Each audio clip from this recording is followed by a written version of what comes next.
इस चैनल में आप सभी का स्वागत है। इस वीडियो में हम बात करेंगे कि जब आप या आपका जो बच्चा है क्लास 10th को पास कर लेता है या एग्ज़ाम जब वो अपियर कर रहा होता है, तो सभी के मन में एक सवाल होता है कि जब ये बच्चा 10th पास कर लेगा तो उसके बाद में उसका जो जीवन है वो बेहतर बन जाए, उसको एक अच्छी नौकरी मिले। ठीक है, इसके लिए देखिए पढ़ाई तो आवश्यक होती है, लेकिन पेरेंट्स क्या करते हैं, बच्चों को अच्छी शिक्षा के साथ साथ में वो क्या करते हैं, स्कूल भेजते हैं ताकि बच्चे एक तरह से क्या हो, सक्सेसफुल हो। लेकिन 10th तक के अगर हम सब्जेक्ट की बात कर रहे हैं तो 10th तक सब्जेक्ट में कोई दिक्कत नहीं आती है, क्योंकि लगभग सभी जगह जो ये सब्जेक्ट्स होते हैं वो एक जैसे होते हैं। लेकिन जब स्टूडेंट क्लास 10th को पास कर लेता है तो जो बहुत से विद्यार्थी हैं उनके मन में कन्फ्यूजन होता है कि वो आगे कौन सी स्ट्रीम को चयन करे एक तरह से। ठीक है, मतलब वो 10th क्लास पास करने के बाद में उनके सामने ऑप्शन होता है कि उनको क्या करना पड़ता है। उनके पास में साइंस, आर्ट्स, कॉमर्स, आगे की पढ़ाई अगर वो कंटिन्यू करना चाहता है तो इन डिफरेंट सब्जेक्ट्स में से अलग अलग जो सब्जेक्ट हैं उनमें से वो किस विषय या किस सब्जेक्ट का एक तरह से वो चयन करें, क्योंकि अच्छा करियर बनाने के लिए ये जो सब्जेक्ट का चयन किया जाता है ये बहुत ही ज़्यादा महत्वपूर्ण होता है। 10th तक तो कोई दिक्कत ही नहीं होती, क्योंकि 10th तक सभी जगह एक तरह से क्या होता है, एक ही सब्जेक्ट पढ़ाए जाते हैं। लेकिन 10th क्लास के बाद में अगर हम करियर के हिसाब से देखें, ठीक है, तो हमको क्या करना पड़ता है, सब्जेक्ट का चयन करना पड़ता है। तो सभी के साथ में प्रॉब्लम होती है कि वो किस सब्जेक्ट का एक तरह से चयन करें, लेकिन इसमें घबराने की आवश्यकता नहीं होती है। विद्यार्थियों को इसमें सही निर्णय लेना एक तरह से आवश्यक है। मतलब कि वो अपने पेरेंट्स से, अपने टीचर से, या कोई काउंसलर हैं, सीनियर हैं, इन सभी से एक तरह से पूछना चाहिए। साथ ही साथ अपनी जो हॉबी है, अपनी जो रुचि है, उसका भी उनको ध्यान रखना चाहिए। ठीक है, कि आपके मन में किस सब्जेक्ट को चयन को लेकर एक तरह से ज़्यादा पसंद है, मतलब किस सब्जेक्ट को आप ज़्यादा पसंद करते हो। देखा देखी नहीं होनी चाहिए, मतलब कि हमारा जो फ्रेंड है वो जो सब्जेक्ट ले रहा है उसी सब्जेक्ट को हम लेवें। ठीक है, हम जो सब्जेक्ट चूज करेंगे एक तरह से उसमें आपको क्या देखना है कि हमारी उस सब्जेक्ट में रुचि कितनी है, हम उसको कितना पसंद करते हैं, हमारी स्किल क्या है, उस सब्जेक्ट को हम पढ़ सकते हैं या नहीं पढ़ सकते हैं, मतलब हमारी जो क्षमता है, एबिलिटी है, वो किस प्रकार की है। इन विभिन्न बातों का ध्यान रखते हुए हमको क्या करना पड़ता है, सब्जेक्ट का चयन करना पड़ता है। ठीक है, हमारी स्किल देखनी पड़ती है, हमारी क्षमता देखनी पड़ती है कि आगे जो सब्जेक्ट हम लेने वाले हैं उस सब्जेक्ट को हम पढ़ सकते हैं या नहीं पढ़ सकते हैं, उसका एक तरह से पूरा विश्लेषण करना पड़ता है। ठीक है, इसके लिए हम अपने माता पिता की, अपने टीचर्स की, कोई काउंसलर हो सकता है, ठीक है, जो आगे इसके लिए गाइड करे हमको, सीनियर हो सकता है। आज के ज़माने में अगर हम देखें तो इंटरनेट पे भी हमको एक तरह से बहुत सारी सुविधाएं मिल जाती हैं। ठीक है, हमको आगे क्या इसको चूज़ करना है, क्योंकि देखिए पहले जब इंटरनेट नहीं होता था तो उसमें बच्चों के सामने बहुत ज़्यादा प्रॉब्लम आती थी। लेकिन आज के समय में आज का जो युग है वो एक तरह से क्या है, इंटरनेट का युग है, तो इसी कंडीशन में कोई ज़्यादा प्रॉब्लम नहीं आती हैं। तो देखिए जब बच्चा 10th पास कर लेता है तो उसके पास में बहुत सारे ऑप्शन होते हैं। 10th पास करने के बाद में वो साइंस, विज्ञान का चयन कर सकता है, वाणिज्य सब्जेक्ट ले सकता है, कला ले सकता है। आज एक मोस्ट पॉपुलर विषय जो चल रहा है वो एग्रीकल्चर साइंस है। इनमें से वो किसी का भी चयन कर सकता है। अगर आप स्टूडेंट हैं और आगे आप 5 से 10 साल तक अगर और पढ़ाई करना चाहते हैं लॉन्ग टाइम, तो इसी कंडीशन में आपको ग्रेजुएशन करनी है। ठीक है, अलग अलग उसके कोर्सेज होते हैं, तो इनमें से आपको चयन करना पड़ता है। लेकिन कुछ स्टूडेंट कम समय में अगर नौकरी पाने की आशा रखते हैं तो वो जो प्रोफेशनल कोर्सेज होते हैं उनका भी वो चयन करते हैं। जैसे बहुत सारे डिप्लोमा कोर्सेज होते हैं, पॉलिटेक्निक कॉलेज होते हैं, ठीक है, कोर्सेज होते हैं, आईटीआई होता है, इसमें भी अलग अलग सब्जेक्ट के बहुत सारे कोर्स होते हैं। इन सब में से उसको चयन करना पड़ता है। ठीक है, ये जो कोर्सेज होते हैं वो 1-2 साल के होते हैं। जो पॉलिटेक्निक होता है वो थोड़ा लंबा होता है। ठीक है, बाकी जैसे डिप्लोमा कोर्स हो गया, आईटीआई हो गया, ये 2 साल के कोर्स होते हैं, लगभग 1 साल या 2 साल के कोर्स होते हैं। और उसके बाद में जो स्टूडेंट हैं वो जॉब कर सकता है, ठीक है। इसमें भी जैसे गवर्नमेंट जो जॉब होती है उसके भी चांसेस होते हैं। तो देखिए आज हम केवल ये जो चारों सब्जेक्ट हैं उसके बारे में हम डिस्कस करेंगे। फिर नेक्स्ट वीडियो में हम जो प्रोफेशनल कोर्सेज होते हैं, डिप्लोमा कोर्सेज हो गया, पॉलिटेक्निक जो कोर्सेज है वो कौन कौन से होते हैं, ITI कोर्सेज कौन कौन से होते हैं, और ये कोर्स होने के बाद में हमारी जो जॉब है, ठीक है, वो कहाँ पे लग सकती है, हम क्या काम कर सकते हैं, उनको हम नेक्स्ट वीडियो में देखेंगे। अब देखिए इनमें अगर हम सबसे पहला सब्जेक्ट अगर विज्ञान की बात करें, साइंस की बात करें, तो जनरली साइंस जो है वो ऐसे स्टूडेंट्स लेते हैं जो आगे अपनी पढ़ाई एक तरह से कंटिन्यू रखना चाहते हैं, लेकिन जिनके अच्छे परसेंटेज बने हैं क्लास 10th में, ठीक है। क्लास 10 में अगर अच्छे परसेंटेज बने, कहने का मतलब ये जो सब्जेक्ट होता है वो थोड़ा डिफिकल्ट होता है। तो जो इंटेलिजेंट स्टूडेंट्स होते हैं जिनके क्लास 10 में अच्छे परसेंटेज बनने हैं, वो क्या करते हैं, इस सब्जेक्ट का चयन करते हैं। या ऐसे विद्यार्थी जो भविष्य में मेडिकल या इंजीनियरिंग लाइन में जाना चाहते हैं, डॉक्टर बनना चाहते हैं, नर्सिंग जो क्षेत्र होता है उसमें जाना चाहते हैं, इंजीनियर बनना चाहते हैं, या अपना जो करियर है वो IT के फील्ड में बनाना चाहते हैं। इसके अलावा बहुत सारे ऑप्शन और भी होते हैं। साइंस में बहुत सारे एक तरह से ऑप्शंस होते हैं, जैसे कि फार्मा, दवाई बनाने वाली कंपनी हो सकती हैं, बी फार्मा, डी फार्मा कर लो, आगे बहुत सारे ऑप्शंस होते हैं। साइंटिस्ट बन सकता है वो, वकील बन सकता है, ठीक है। वकील के लिए तो वो किसी भी स्ट्रीम में हो, चाहे वो साइंस में हो, कॉमर्स में हो, आर्ट्स में, वो बन सकता है। अगर आप गवर्नमेंट जॉब करना चाहते हो तो भी इसके थ्रू हो सकती हैं। इसके अलावा अगर आप कंप्यूटर एक्सपर्ट, IT में अगर विशेषज्ञता हासिल करना चाहते हो, पायलट बनना चाहते हो, मैनेजर बनना चाहते हो, तो बहुत सारे इसमें एक तरह से कोर्स होते हैं। मेनली डॉक्टर जो मेडिकल लाइन होती है और इंजीनियरिंग लाइन होती है, ठीक है। इन दोनों के अलावा भी बहुत सारा और भी स्कोप होता है। जब आप साइंस का चयन करते हो तो साइंस में आपको 11th और 12th क्लास में फिजिक्स, भौतिक विज्ञान, केमिस्ट्री, रसायन विज्ञान, मैथमेटिक्स, बायोलॉजी, जीव विज्ञान, इंग्लिश, कंप्यूटर, हिंदी, इन सभी विषयों की एक तरह से जानकारी दी जाती है, पढ़ना पड़ता है, कहने का मतलब, ठीक है। जो साइंस स्ट्रीम होती हैं उसमें 3 ग्रुप होते हैं।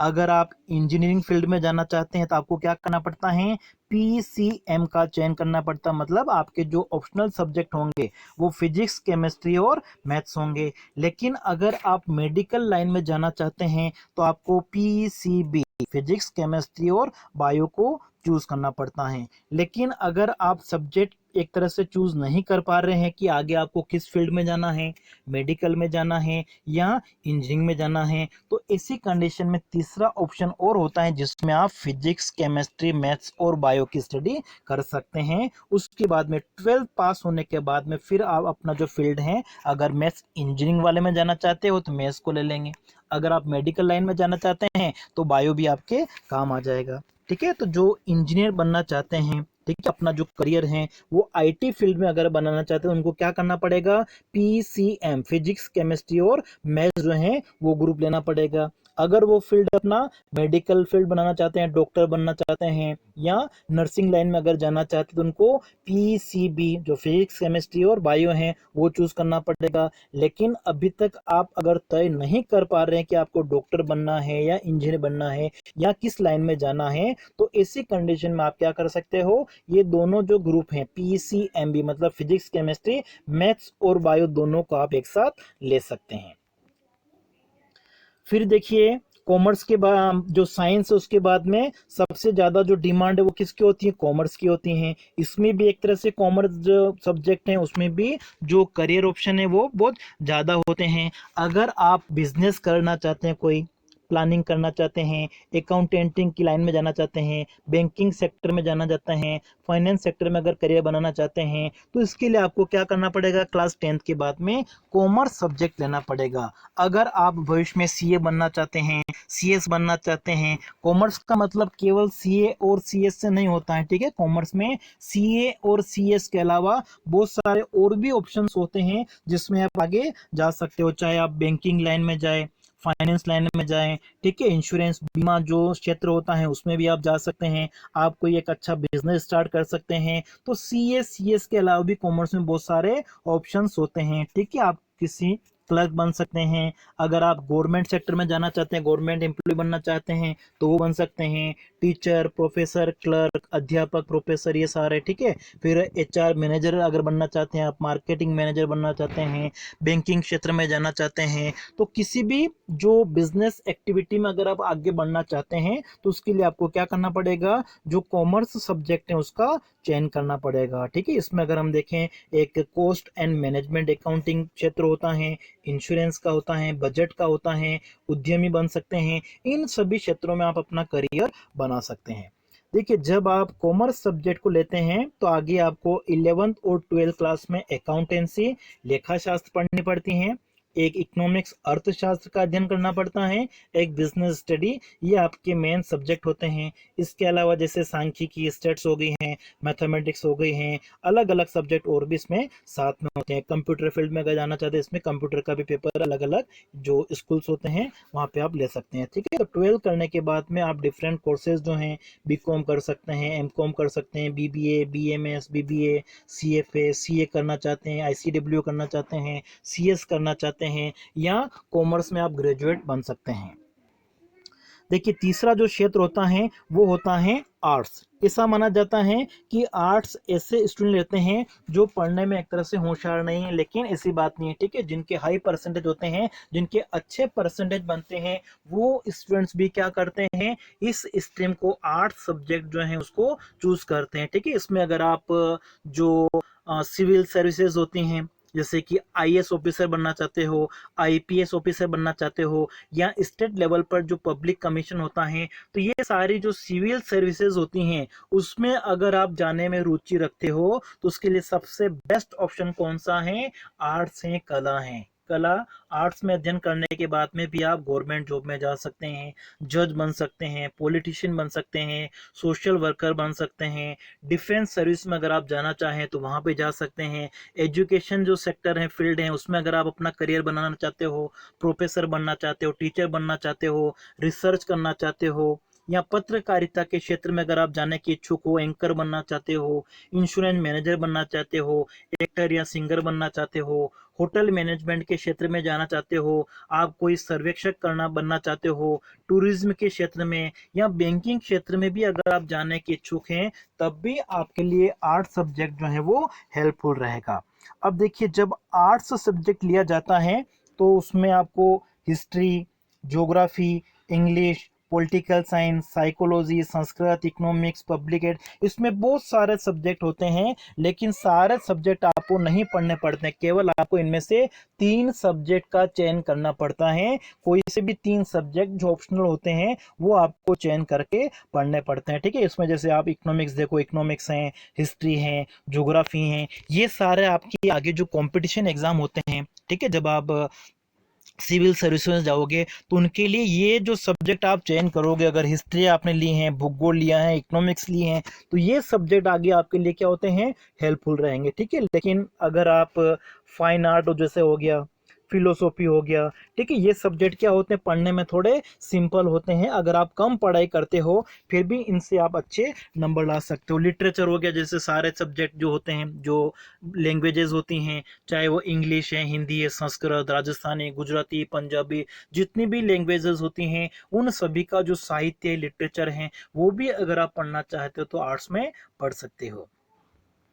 अब देखिए, चौथा जो क्षेत्र होता है वो कौन सा है, एग्रीकल्चर, या जिसको हम एग्रीकल्चर साइंस भी कह सकते हैं। आज के ज़माने में अगर हम देखें तो इस एग्रीकल्चर साइंस जो है उसका बहुत ही महत्वपूर्ण भूमिका, एक तरह से आजकल जो एग्रीकल्चर लाइन से पढ़ा हुआ है उसकी बहुत डिमांड है। ये कोर्स करने के बाद में आप अलग अलग जो सेक्टर हैं, एग्रीकल्चर ऑफिसर बन सकते हैं, फार्म मैनेजर बन सकते हैं, सोइल सर्वेयर बन सकते हैं, क्रॉप स्पेशलिस्ट बन सकते हैं। बहुत सारी ये जो सेवाएं होती है, गवर्नमेंट सर्विस में अगर आप जाना चाहें तो जा सकते हैं। बहुत सारे ऑप्शन आज भी इसमें खुले हुए हैं।